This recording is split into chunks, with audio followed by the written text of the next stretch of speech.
বেলুচিস্তান থেকে এসেছে বিস্ময়কর ঘোষণা, স্বাধীনতার দাবি এবার আরও জোরালো। পাকিস্তানের ভিতরে আবার কি ফাটল ধরল?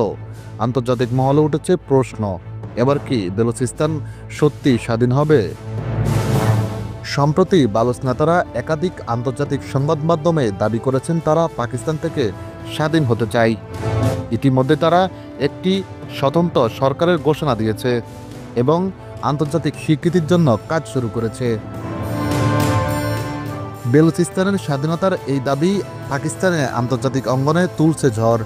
পাক সরকার বলছে এটা ষড়যন্ত্র, কিন্তু বালুচ জনগণের দীর্ঘদিনের অভিযোগ তাদের উপর চলছে দমন, নিপীড়ন, অর্থনৈতিক বৈষম্য ও মানবাধিকার লঙ্ঘন। বিশেষজ্ঞরা বলছেন এটি শুধু একটি বিচ্ছিন্ন দাবি নয়, এর পিছনে রয়েছে ঐতিহাসিক ক্ষোভ ও রাজনৈতিক অস্থিরতা। ভারত, আফগানিস্তান সহ একাধিক দেশের নাম উঠছে এই আন্তর্জাতিক আলোচনায়।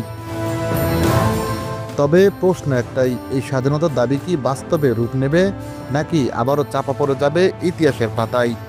আপনার মতামত কমেন্টে জানান। আপনি কি মনে করেন বেলুচিস্তান সত্যিই স্বাধীনতা পাবে?